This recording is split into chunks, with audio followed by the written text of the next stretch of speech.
Hello, everybody. It is Dee and Renee. We are here live with the Low Carb Cooking Show, and we would love to have you do us a favor right now.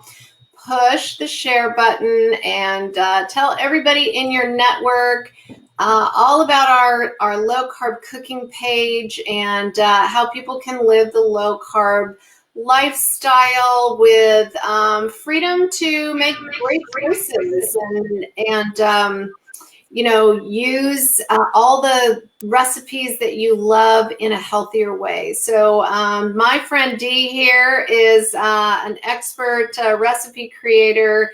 She and I have both been on our own weight loss journeys for many, many years. Sorry, I'm losing my voice. I guess you're going to have to take over, Dee. What's going on?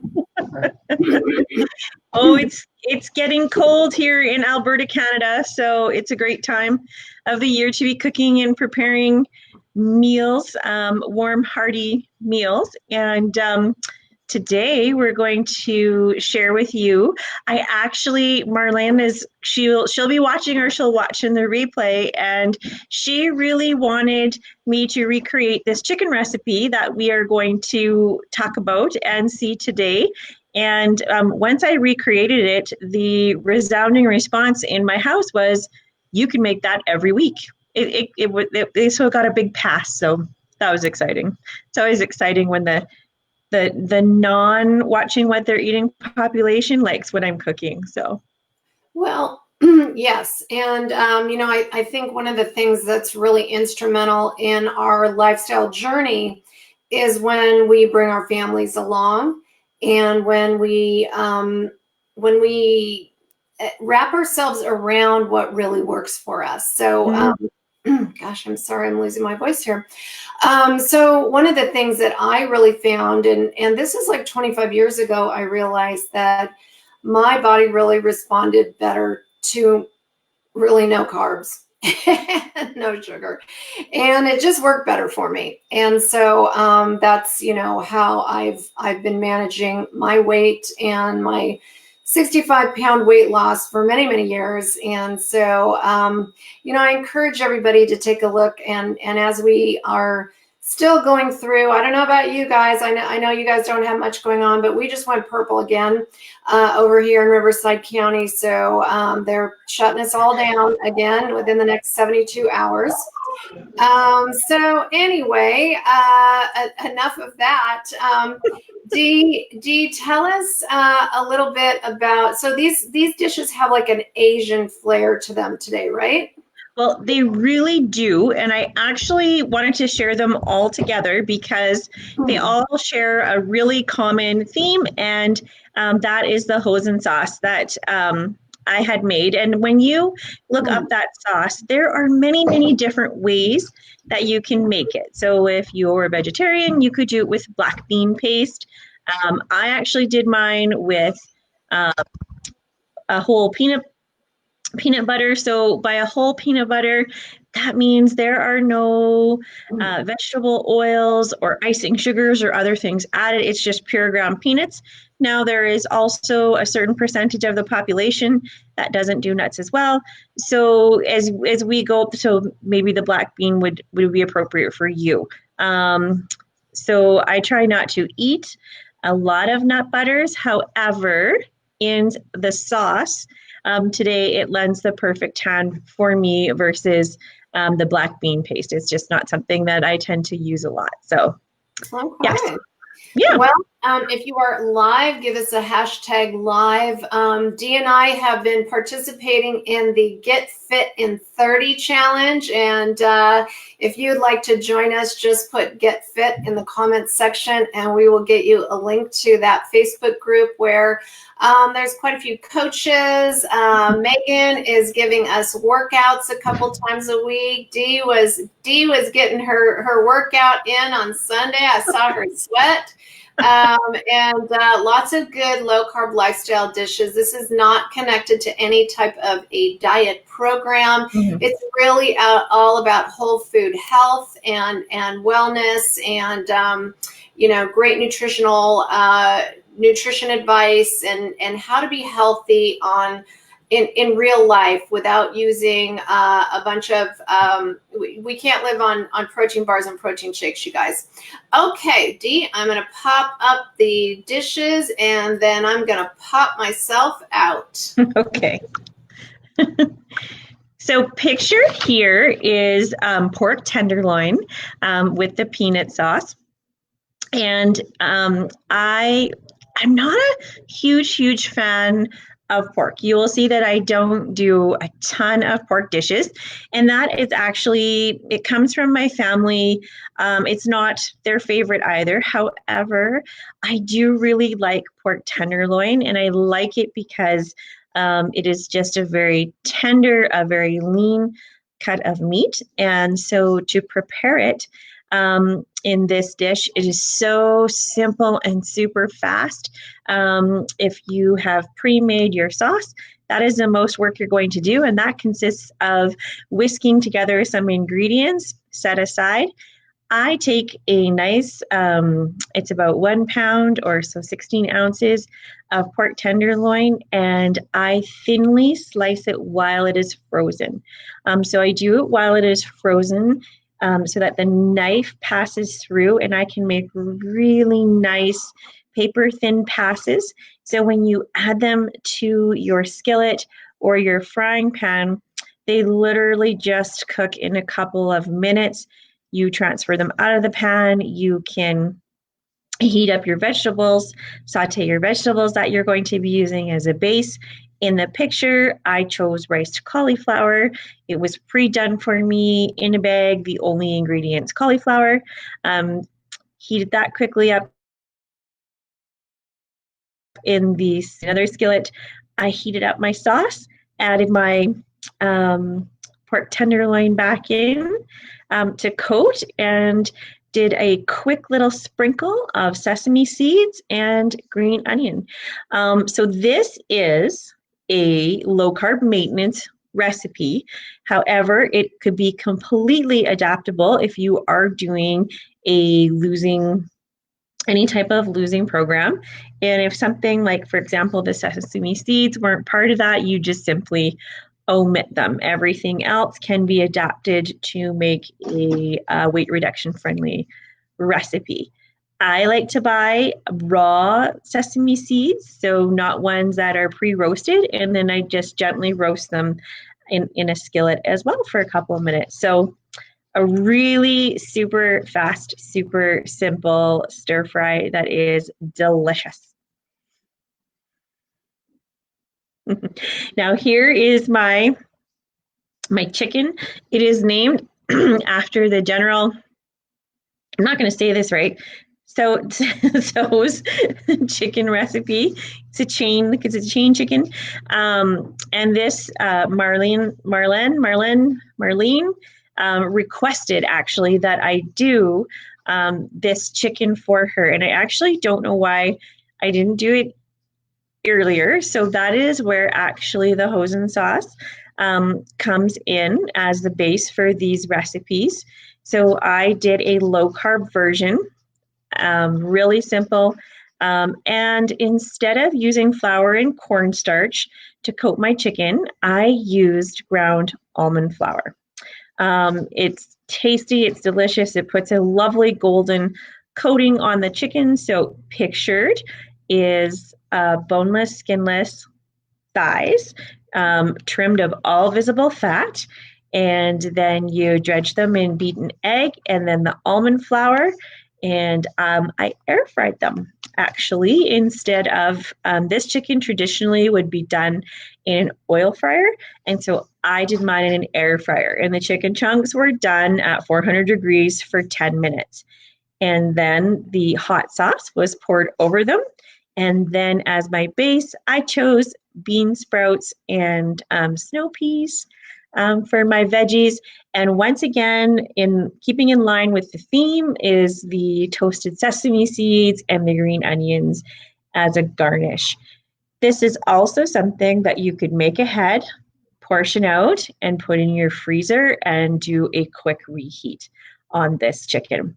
Super tasty, super easy. The only thing I forgot to tell you was that I put salt and pepper in my egg wash when I beat the egg, just for a little bit added seasoning. But the ground almond flour actually doesn't need anything in it. And you certainly do not need any type of cornstarch. So if you see in recipes that they're trying to add cornstarch into your flour mixture for a coating, that's for deep frying. You don't need it in this version at all. Once again, for any folks that might be watching that are doing programs that maybe use packets, you could sub out your almond flour for one of your packets in your program as a flour substitute. Yeah. Okay, so first things first, there is the yummy sauce that we've been talking about, but I have to fully disclose that every single one of those lovely little tuna salad rolls is backwards in that picture because you cannot see my delicious tuna that was marinated in lime juice and soy sauce and a little bit of oil and then seared and rolled up in the salad rolls. And so when I was downloading pictures to put the words to the recipes, I noticed that you couldn't see any of my lovely tuna. And it was too late to fix it because I ate them. So they were gone. So I couldn't fix the picture. However, some of you might be familiar with these salad rolls. There is a version of them in my low carb cookbook that I have in print. So this is another version, adding the seared and marinated tuna to the salad wraps and just a little bit change in the sauce. So in the book, there's a peanut sauce version, and this would be another different version of a peanut sauce. And like I said before, when you go to make things from scratch, there are many, many, many ways that you could put together a sauce doing additions and deletions to them as well. So my apologies that you didn't see the beautiful seared tuna in there, but I will put the instructions properly in the recipe so that when you go to make the rolls, it will be in there. Well, it all looks beautiful, Dee. So, if you have anything special that you would like to see, I'm so sorry for my voice today. We are going into the holiday season, and I said to Dee today, I said, so for coaching, should we talk about Halloween? And she said, I hate Halloween. And my response was, well, it's not all about you, princess. So we decided to talk about snacking, but I'm going to talk about Halloween really quick. So, this year, hopefully it's a little less. I think there's going to be a lot less big Halloween parties and, amateur hour going on this year, which is probably better if you are trying to stay focused. The good thing about the Canadians is they have already had their Thanksgiving. Unfortunately, in the U.S., I feel like the holidays starts around the middle of October and slides all the way into January, like rolls all the way into January. So it starts with now where, you're walking by someone's desk and they've got bowls of candy. You go to the hairdresser, they got bowls of candy. There's bowls of candy everywhere. And if you're trying to stay away from candy or candy is your trigger, I suggest don't buy the candy. Yeah. So, if you're going to hand out treats, which there's probably not going to be a lot of trick-or-treating either, but if you're going to hand out treats, don't buy the candy until the day of. And the minute the last trick-or-treater is gone, get rid of that stuff. Do not leave it in the house. I know in my house, it will disappear somewhere inside of me. So I don't allow those things. I actually can't buy it early because my guys, they just eat it. woof it down till it's gone. Yeah. I have to say I'm sorry, I have to do it. I have to put I say this every year. You guys are probably really sick of me saying it.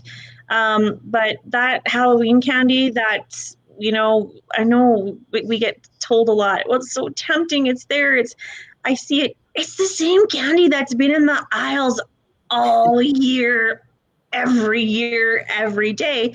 They just put cute packaging on it. So don't get sucked in by the cute packaging. My other really big complaint about this is, and I mean, it's business.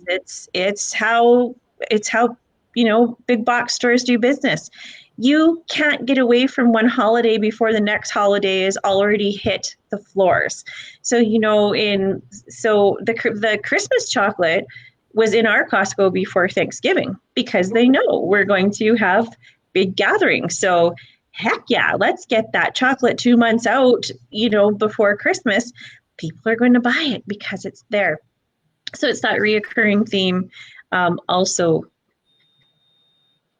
with Halloween, I mean, the second summer is over.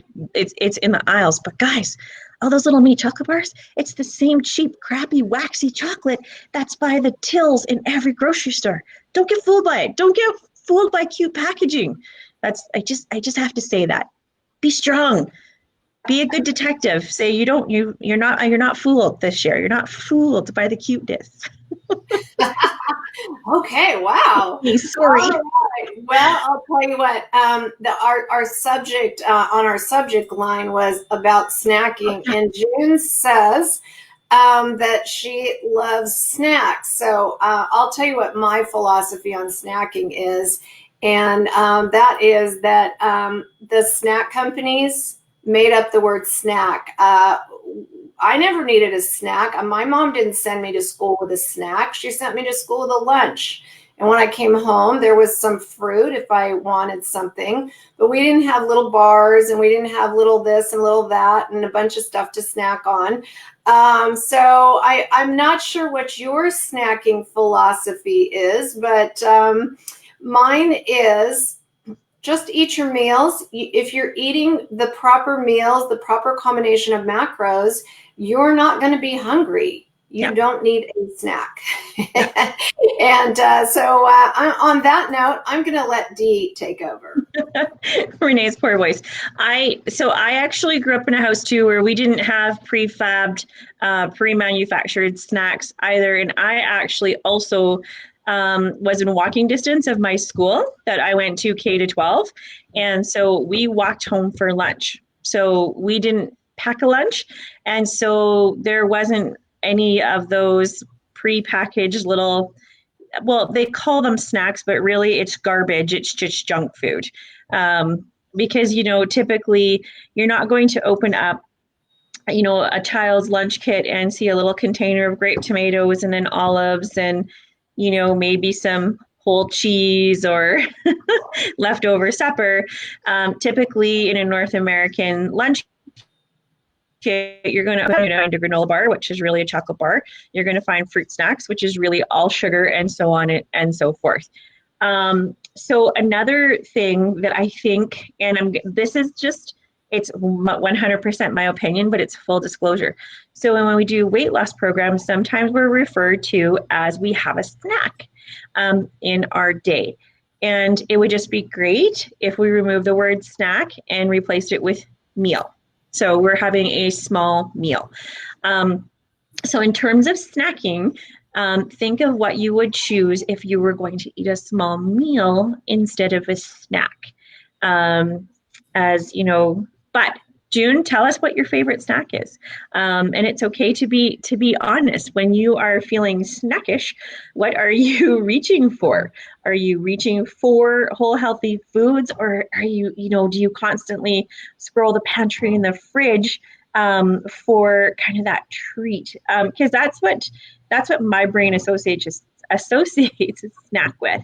And some things that I truly have and keep out of my house, even if they're healthy, are things like nuts and even my favorite olives. I buy really small containers of them now instead of the big bulk jars because it's really easy to do mindless stacking when we have things in bulk sizes as well. So Yeah.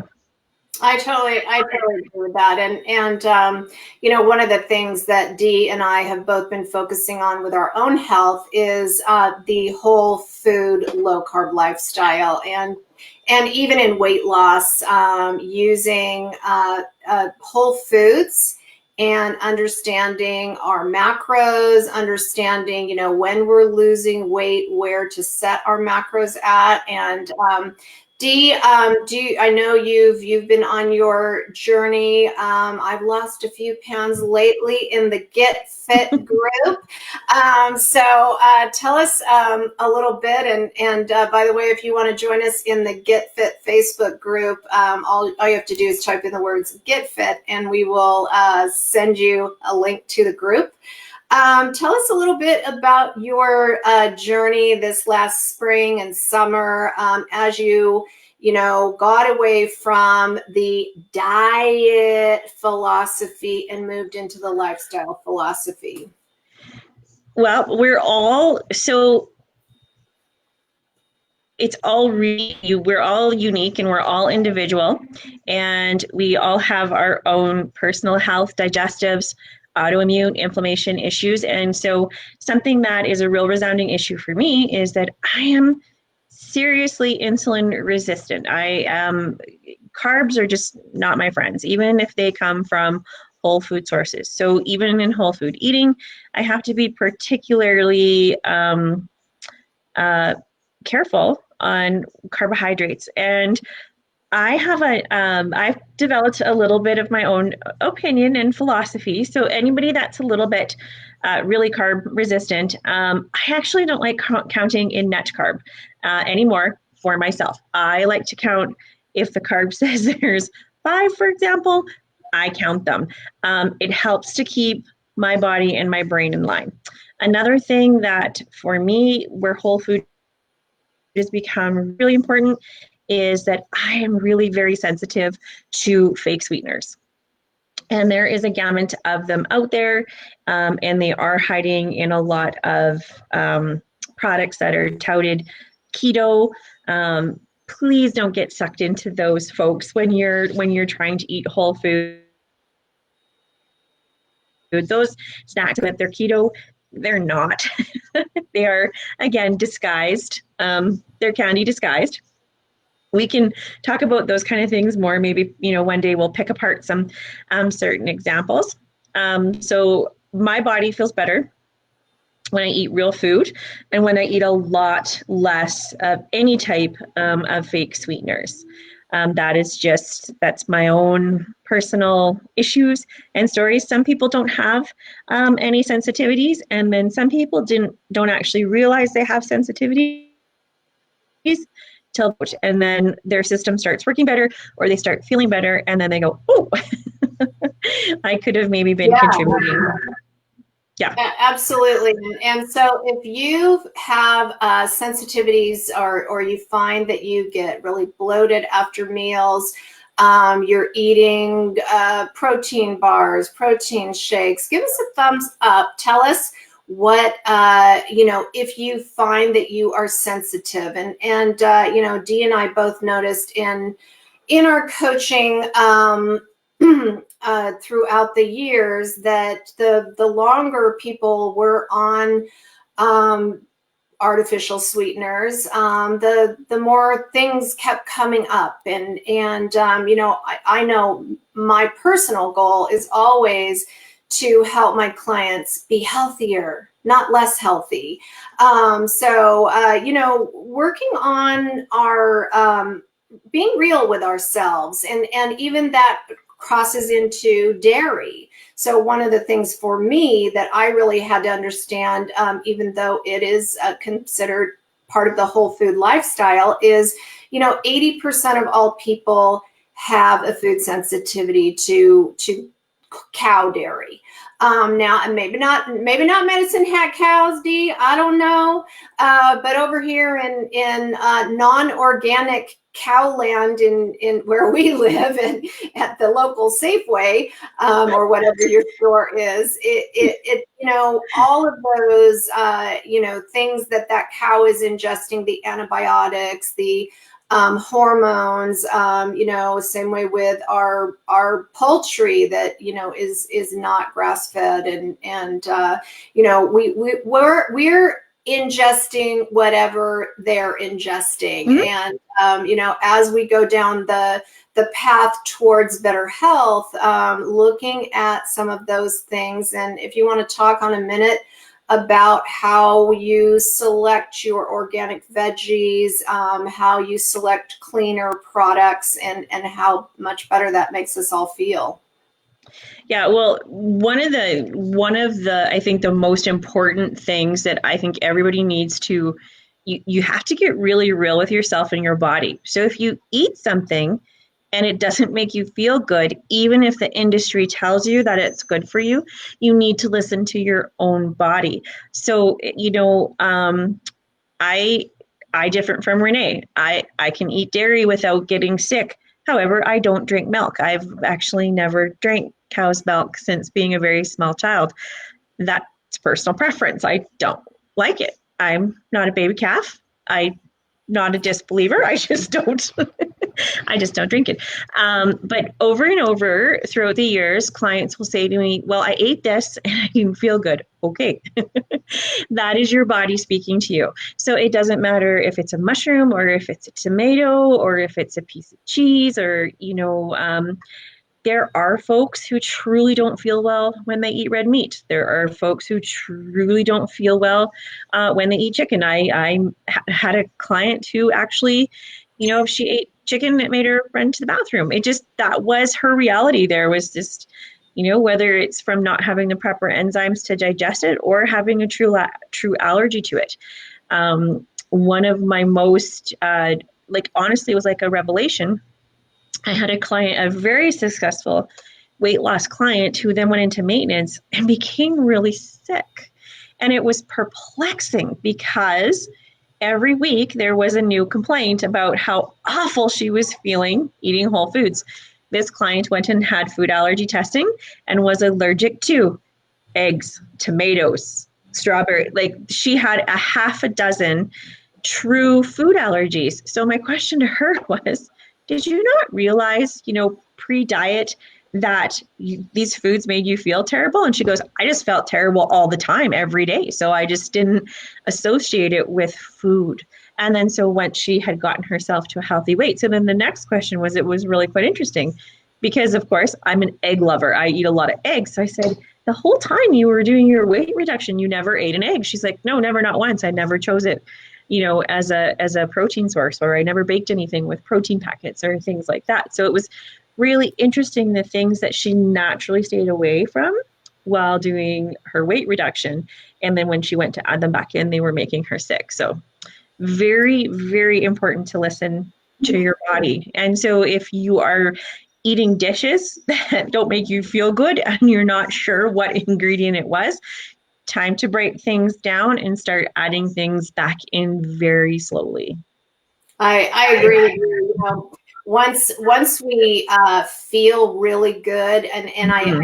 agree, Dee, that a lot of what happens is we've been sick and tired for Mhm. so long, and then eventually we get sick of being sick and tired. So we go and we do, a healthy living lifestyle. We get feeling really good. We get our energy back. Things change for us, and then we go back to being sick and tired. That is one thing that was really, really clear for me. And particularly as I went into my late 40s and I started, my hormones started going wonky, and working with holistic practitioners and getting testing. My kinesiologist tested me for food sensitivities because I was always having bloating, and your kinesiologist can do that for you. You can also get a blood test. Common thing is eggs in food sensitivities, and so we just have to be okay with feeling good.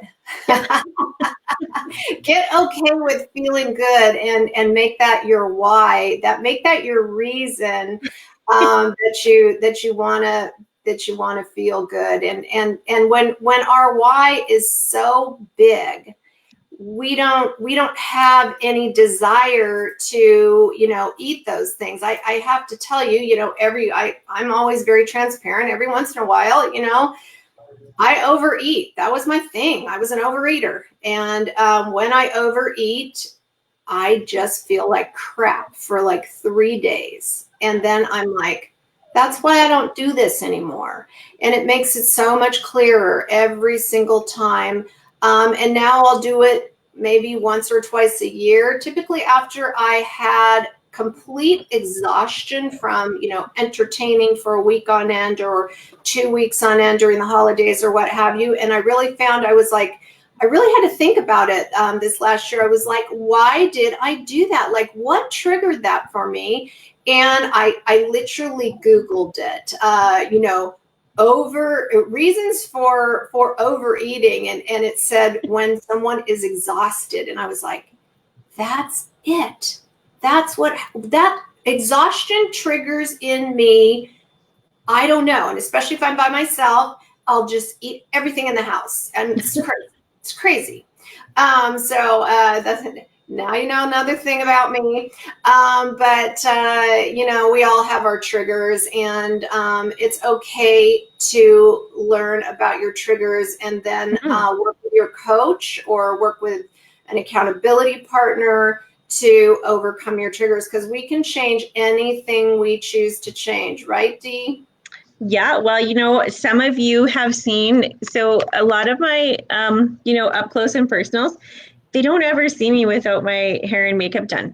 And one thing that I do really, really good is I cook really good food. I buy really good groceries, cook really good food. And over the last few years, I really, really suck at moving my body. It's true disclosure. But we all know that you just can't, it's not one or the other, it's the whole package. And so some folks have got to see me no makeup and at my sweaty finest, and it's good for me. It's and it's good for my brain to do other hard things, because that for me, and I know that cooking healthy isn't easy for a lot of people. That part's really easy for me because I really enjoy doing it. I can tell you that I don't actually really ever like the start of getting sweaty until I'm doing it. And then I'm like, this is fun. And then probably because the endorphins kick in and then I feel good. And then post exercise, I'm like, haha, dang, good, and I feel good for the rest of the day. So there is that brain health, correlation to get that exercise done while those cortisol levels are high in the morning, folks. Just get it done. Well, yeah, I like to get mine done at the first of the day also. And you know what? I was never, ever, ever an exerciser. I talk a little bit about that in the Get Fit Challenge. So if you want to join Dee and I, type in the words Get Fit. We will send you a link to our Get Fit group. It is a whole food lifestyle. It is, there's several coaches in there. We've got personal trainers in there. We have a lot of people that are focused on their health right now, and it's whole food health. So a lot of Dee's whole food recipes in there, whether it's breakfast, lunch, or dinner. And you guys know I'm not a cook, but I'm even putting some things in there. Awesome. And sharing some things that we like to do, things that we use, healthy protein shakes that are not filled with sweeteners and casein and cause bloating. So if that's something you guys want to join us in as we finish October, that group will move into healthy for the holidays. So then we will be, we'll still be exercising right through the holidays. Dee will be giving us more holiday goodness, but also just having that inspiration and being with people that are doing the same things that you're doing and surrounding yourself. Don't you find it motivating because that Megan's going to post her workout and everybody else is going to say, done, done, done. I also kind of, a really fun part, which is kind of unique to me, is like when she posts it, it's like, okay, can I do this? Am I going to be able, to do it? And that's actually, for me, that's a fun part of the challenge. And I just want to give a big shout out to Kelly Weiss Schultz that is watching. She is a healthy and fit mama, and she just wrote sick and tired of being sick and tired. And I'm telling you that gal is an inspiration, because not only will her kids eat a head of cauliflower as a snack because she cooks and presents healthy foods for her kids, this mama moves all the time with her kids, so their muscles are always moving, they're always on an adventure. So that's really inspiring too, Kelly. So yeah, I love it. So Dee, it's been fun as usual.